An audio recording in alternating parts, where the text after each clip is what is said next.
Hello guys. So I was asked to talk about our good old friend Felix. And again, I'm Jen. I'm going to be talking about exactly who the individual who asked the question should be using a center mid. So first of all, who is Felix? He's the newest Thunder legend. He does have the highest passive healing in the game, but he has a different type of condition for passive healing than most units. So I'm going to be talking about that, and it does allow him to be kind of original. And he has some of the most broken chains in game. Seriously, someone should have done that to the old legends. Now, let's look at his kit. First value, technique, second vitality, speed, then power. This makes total sense. He's a center mid. He's supposed to be tanky because of the way his kit works, and his reflex value is pretty nice. As always, this is level 60. Everyone's going to be running him level 70, so just be aware it's a bit higher than that. Now, best position is center mid. Now, there is no question here whatsoever. For a lot of PvE content and PvE alone, for obvious reasons, I would advise you to put him in the left back or left right to be facing the striker, just because it's going to be a higher heal than Metatron, and you can have Metatron on top of it. Just that is just sick right there. So let's start looking at the skills. Increase the individual power of passive skill effect by 12% and max life by 12%. Now, for those who don't know, this is at the same time one of the most broken aces and one of the worst aces. Why? Because unlike the Jiho, it's not a team buffing kind of ace. It's if you got some selfish players, they're gonna be broken. For example, this kind of ace on someone running a Vonchi is extremely powerful because it's going to increase his speed, it's going to increase his crit per speed, it's going to increase his damage per speed, it's going to increase his active. It's just going to buff the hell out of him. But at the same time, it's not going to buff Metatron. So in a way, it's kind of more technical on that sense. So you got to really know what you're doing if you're using this skill, because you got to know that it is very powerful, but somewhere you're losing potential. Now, active, steal, decrease damage by 60%. Decrease the reflex. Decrease 60% of the reflex. Sorry, guys. And steal 80% of dribble from the target for 10 minutes. Now, that's just really good. I don't think it keeps them for 10 minutes though. I think it's just on the steal, but it's very strong. There's no big issue here. I don't remember exactly how it works. It's a pretty good steal skill. It's kind of broken. Now, Mystery Medium. Decrease incoming damage by 40%. Increase the chance for co-op defense by 10. We're not holding the ball. As last time I checked, this was the only actual skill increasing co-op chance. There's a stone that does that, but this is the only skill. So in a way, it's cool. And looking at his kit, it does have a lot of potential, really underlining his center mid position. Decrease damage 40%. I mean, no one ever says no to that. Astral Agony. Now this is like a double-edged blade.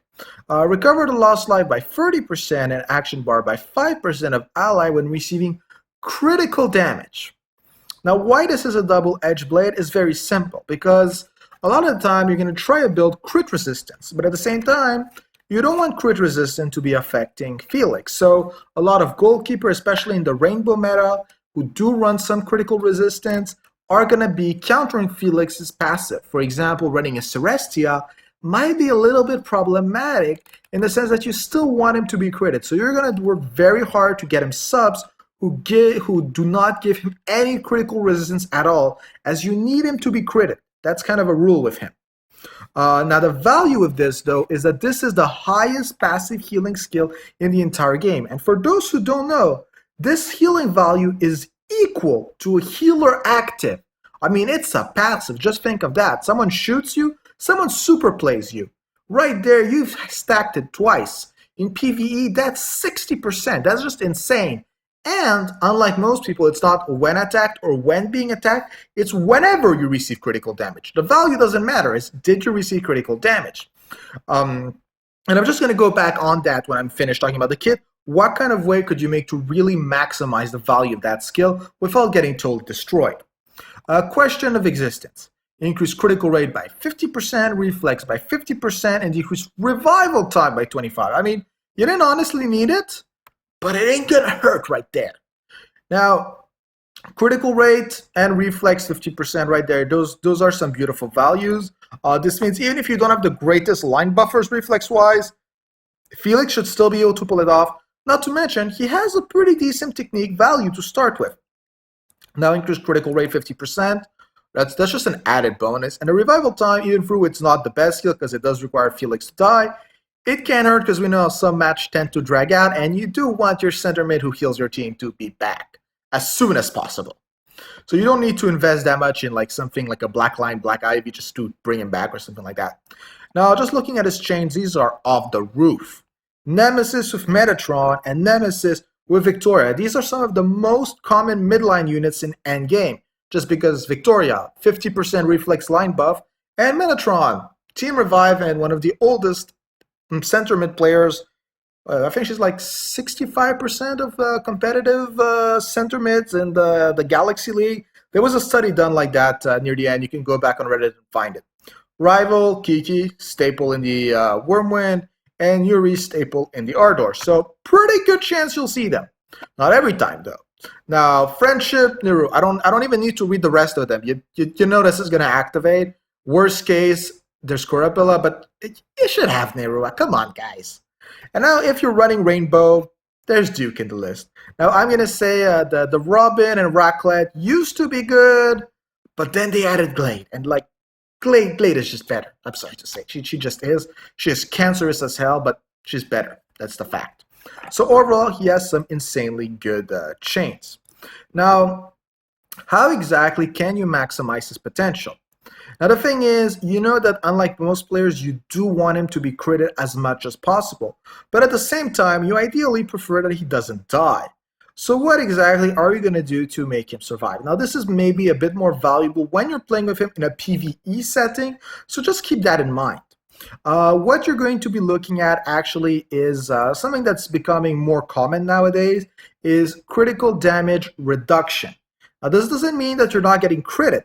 It just means that you don't actually take critical damage. If you can get it to 50% and the person doesn't have critical damage buffers, you don't take critical damage, meaning you just take regular damage and you have the beautiful crit thing appear on screen. That's the equivalent of what my goalkeeper does in PvP. Now, how does one achieve that? There are a few units that are going to give it.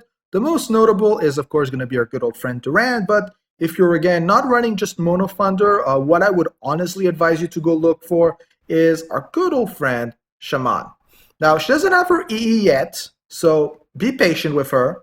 So you know that it's going to be increased just a little bit more, but currently she's already at an active for team buffing of 40% critical damage reduction. Now, that does mean that at her EE, it's going to increase by at least 10%. We all know it. So when she hits her EE, unless they have critical damage buffers, you receive 0 critical damage. Really taking advantage of Astral Agony without losing the tankiness. So something to look at. There are, of course, some uniques and some other things you can play with. Now, when you're looking at the Spirit Stones, it's really going to depend what kind of Felix you want to build. I know that this is a question a lot of people have. I'm going to talk about 2 builds. The backline team revive generator, whatever you want to call it. The PvE build, just because it's the most obvious and easy one to build. And then I'm going to talk about the PvP center mid. Again, the Felix center mid in PvE is not the greatest, and vice versa. Don't inverse the builds, please, guys. It's just not going to work as well. Now, if you're running him in backline, I know a lot of people are going to say, oh, we have to run a POME, but the thing is, that brings critical resistance. And that's not what you want. What you're going to want is, and it's very easy with the slots you have, is going to be to run El Rapayon. It's the new light unique. Why? Critical damage resistance and self-healing in a single stone. Also DR, just because light people wanted a broken stone.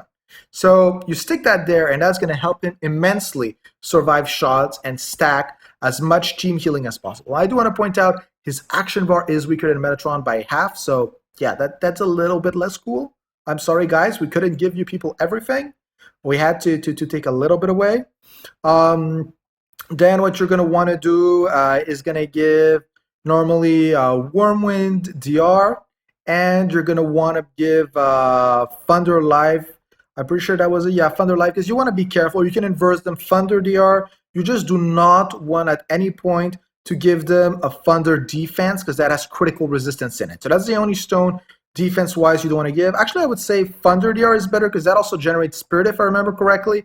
So right there, that means he would generate Spirit.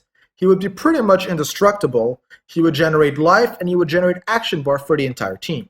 That's why, honestly, for PvE, this is one hell of a generator. When I use Metatron backline, and I wish I had this guy just for that. But again, I kind of want the action bar more, but that's the way I play. Now, center mid. So this is going to be a completely different build. Here, you do want him to survive. Now, if you really feel like it, you can use El Rapayon. I wouldn't advise it as much because healing has been reduced. Right there, you lose a big chunk of the value it has. It's just not gonna feel as powerful. Plus, they're gonna be able to reflex steal you, so you're gonna be losing a decent chunk of potential. Now here you can play a little bit more with the stones. So you're pretty much gonna decide to go a little bit more a tanky route. If you really want, you can throw POME, Protection of Mother Earth, because it does have a very decent amount of DR. So there's nothing really that wrong at this point from throwing it if you want a survival. Instead, if you prefer, you could even throw on the good old Paradise of Light. I know people hate that stone, and I've owned a million of them, so I know it actually is a pretty damn good life buffer. If you really want to be sure you get critted, you can throw Immolation, not as good as Paradise of Light. If you want to stay in the Thunder category, Calm Icicle is also nice because you got to remember he gets that whenever he gets critted. So Calm Icicle makes him faster, gives him a chance to move. He has decent reflex. That's for a more aggressive Felix. Also a very good option. What the people who are Thunder in my club are running, I saw 2 were running Paradise of Light and 1 was running Calm Icicle. So I don't personally know which one's best. I tested them out. They were all pretty damn good. Then again, if you saw how broken the subs were, you'd say anything is good with those subs. So that's pretty much what you're going to be looking at for the uniques. For the stones, now since you're in PvP, you're really going to aim for a reflex stone. If you're running the light unique, you're going to run the Thunder there because now you actually care about the spirit generation a lot more. And you're going to run a Wormwind reflex, and in the prime slot, you're going to run a light reflex. If you put the Wormwind unique, you're going to run a light reflex and the Thunder DR. It's very self-explanatory. You know, if you're running the Thunder one, you're going to be running the light reflex and the Wormwind DR and the light reflex in the center thing. Again, we're trying to generate spirit, we're trying to generate survival, and at the same time, we're doing everything in our power not to give him critical resistance, because if he doesn't get critted, he basically loses all his value. This is why in low leagues, he's actually less valuable than in high leagues. I mean, if I look at my players, I can count on the fingers the ones who don't have 100% critical rate, and those pretty much are like Isilla. Yeah, that's it. And I think Leia's at 99%, so okay, she technically isn't at 100%. Yeah, that's the people who can't automatically crit in my team.